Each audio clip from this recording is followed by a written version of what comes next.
কুড়িগ্রামের উলিপুরে স্ট্রবেরি চাষ করে বিপাকে পড়েছেন প্রবাস ফেরত চাষি আব্দুর রাজ্জাক ও হারুনুর রশিদ।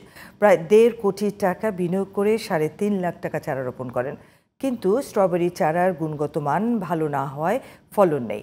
তাই বিনিয়োগের টাকা উঠানো নিয়ে শঙ্কায় তারা। কুড়িগ্রাম জেলা প্রতিনিধি মিজানুর রহমানের পাঠানো রিপোর্ট জানাচ্ছেন সোহেল আহমেদ। উলিপুর উপজেলার বজরা ইউনিয়নের তিস্তা নদীর বালুচরের বেলে ও দোআঁশ মাটিতে স্ট্রবেরির চাষ করেন প্রবাস ফেরত দুই তরুণ আব্দুর রাজ্জাক ও হারুনুর রশিদ। গত নভেম্বর মাসে ৬টি জাতের ৩.৫ লাখ স্ট্রবেরি চারা লাগিয়েছেন এই দুই উদ্যোক্তা।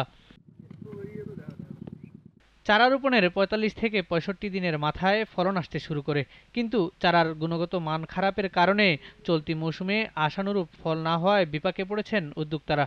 লাভ তো দূরের কথা, বিনিয়োগের টাকা ওঠানো নিয়ে শঙ্কায় তারা। এখানে একর প্রতি ১০ টন আসার কথা ছিল, কিন্তু আমরা খুব ভালো জাতের চারা না পাওয়ার কারণে আশার অনুরূপ সেরকম ফল আসতেছে না। জেনারেশন নিয়ে বইয়েছি। আপনার ৬টি জাত আমরা যেহেতু উৎপাদন করেছি, এর ভিতরে 2টি জাত পেয়েছি এবং একটি জাত যিনি আমাদের কৃষিবিদ যেটি সবচেয়ে বেশি পরিসরে করেছি সেটাই নিয়ে আমরা এখন ভুগছি, যার কারণে আমাদের লস গুনতে হবে। স্ট্রবেরি চাষের শুরু থেকে কৃষি বিভাগের পরামর্শ ও সহযোগিতা নিলে উদ্যোক্তারা বড় ধরনের ক্ষতির সম্মুখীন হতেন না বলে জানিয়েছে কৃষি বিভাগ। চরের মাটিতে অনেক কিছু রিস্ক থাকে, আবার অনেক মাটিতে অনেক কিছু পুষ্টি উপাদানের ঘাটতি থাকে। এসব বিবেচনার বিষয় ছিল।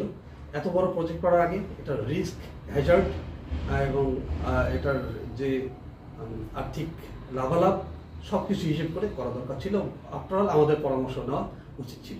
কৃষি বিভাগের পরামর্শ ও সহযোগিতা পেলে জেলার হাজারো যুবক স্ট্রবেরি চাষে সফল হবে বলছেন সংশ্লিষ্টরা। Sohel Ahmed, GTV news.